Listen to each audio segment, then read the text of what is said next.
Kapang Ilonggo. Please subscribe And like and share.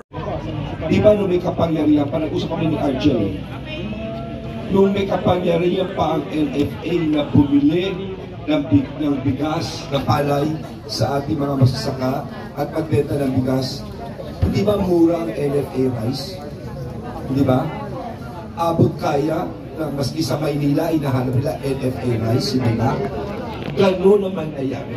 Even if you do computations, kaya dapat naman paghihindahan talaga ito. No?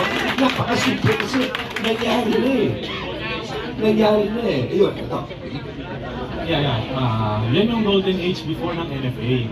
Ang NFA nga dati may mga eroplano, may mga helicopter, may mga airstrip kasi ang NFA napakalakas noon. Ngayon, pinahina nila ng pinahina yung NFA kaya humina din ang humina yung kita ng mga magsasaka. At mas tumaas na tumaas ang presyo ng bigas. So ang susi para sa pag-unlad natin, andito tayo ngayon, nakatayo doon sa NFA.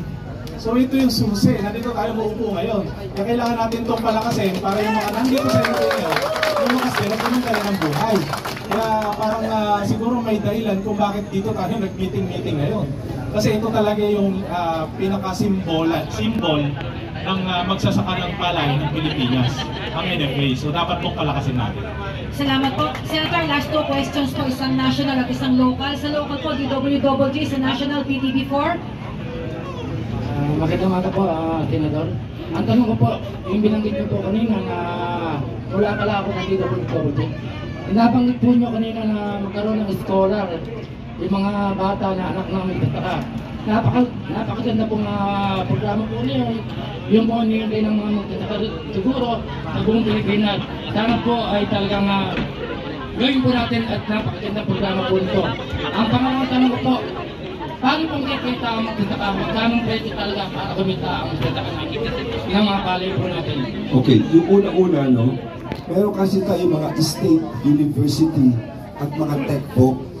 Ang sinasabi ko lang, dahil libre naman ito, bigyan priority na sa makita anak na magsasaka, anak na mangingisda, i-prioritize na may allotment na itama. Ayun, yung tamang presyo nito, siguro, ang mga kasagot dito sila, NFA, kung paano ito, yung proseso nito. Pagdating ho sa presyo, nagkukwenta kami ni Administrator Larry. Kung halimbawa ang magsasaka, sa amin pong pananaw, pwede pong magkamali kami dahil mas magaling kayo sa amin.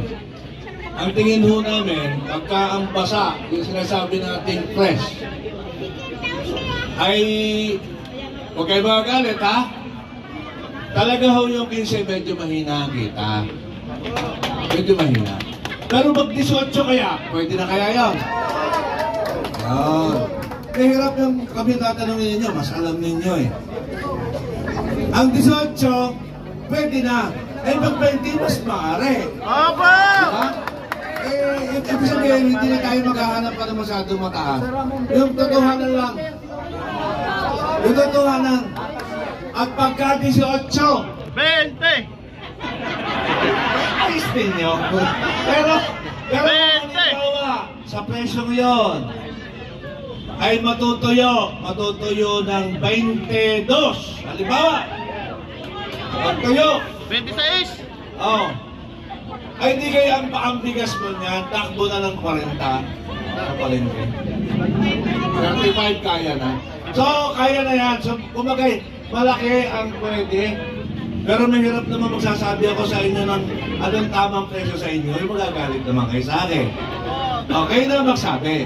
Pero alam natin, kung tayo totoo magsasaka, na ang 18 na basa o yung fresh, ay pwede na yun. 20! Ha? Isang magandang umaga po sa inyong lahat. Kasi nalawit po tayo kasi nagmamadali wala pa po natin ang magiging senador. Magsasanggalan sa atin kung mag-abad sa ating kababayan. Kababayan, sabi ko kasi may bukid si Saliaga. Yung kay siya, ako yung punto to. Alam po niya, lagi po kami nag-uusap ni Secretary. Senator Capo na lang, lagi ko naman po siya kasama hanggang sa loob ng Malacanang. Pinag-usapan po namin lagi ito. Kaya nga po lumabas yung agree po na.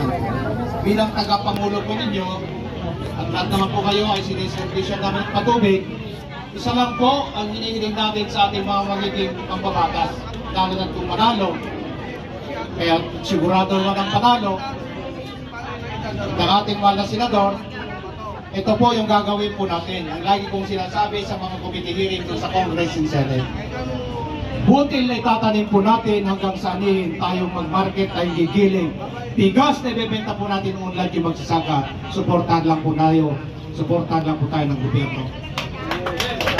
Ang DA ay atas agency ng po, implementing agency ng po yan. Kukunti po yung budget. Ang budget po na napakalaki ay nasa ayuda. Wawalis ka ng 300, babayaran kayo. 5,000 tinatanaw yung utang na loob. Dito tayo nagkakaloko-loko. Oo, yan. Oo, yan.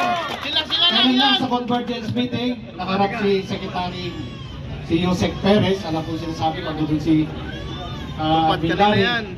Tanggalin na lahat yung mga ayuda na yan. Oo, mas maganda. Oo, tanggalin na yung ayuda. Ang gusto po natin mangyari, Ang patamad lang eh. sa Departamento ng Agrikultura, tambakan po ng budget, isubsidize ng 70%, libre ang paaralan, Yan! Yan! libre hospital, Yan! pag 65 years old, di magsasaka, mag-pension. Yan! Woo! Balos! Balos! Salamat po. Dadaan sa team. Yes.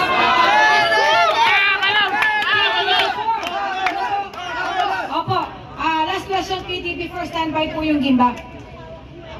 From PTV po. Ang question ko naman po kasi kanina nabanggit din yung about truck and as well as yung other machinery, yung solar power irrigation and yung plano na 99 cold storage facility. So ano na po kayang status doon and is it possible na ma-provide sa ating mga magsasaka yung mga machineries na hinihiling nila without or being fair doon sa LGUs? Yes, ma'am. Thank you po.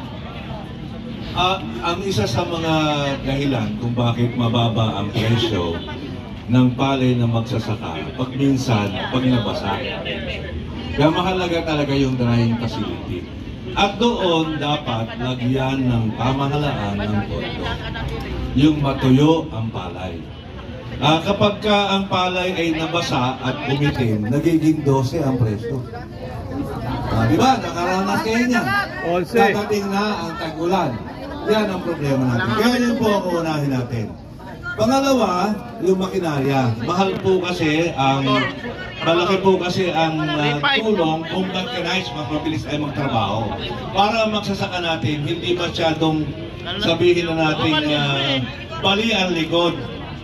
Kaya po, yun ang susunod, yung makinarya. Mechanization, post-harvest, yan po ang kailangan ng ating magsasaka. Yan po ang pupundohan natin this coming 2020. Fertilizer pa, sir. Maraming salamat po. Lagi po nating tatandaan ng labang po ito ay hindi laban lamang natin. Labang po ito ng ating mga anak at ang ating mga apo. Kaya lagi nga natin sinasabi, presyo ng palay! Presyo ng palay! At syempre, mga kakasama natin sa Senado, abalos! Abalos! Abalos! Abas! Naninihan ko po yung kanina pa mga magsasaka na nais po kasi nila Senador na itaas ang inyong kamay. Maaari po bang mapagbigyan natin sila sa kipamilya ng ating mga kababayan sa Giba? Di umano ay nagpakamatay din dahil lang sa mababang presyo ng palay. Yung pong ating mga leader na magsasaka, nais itaas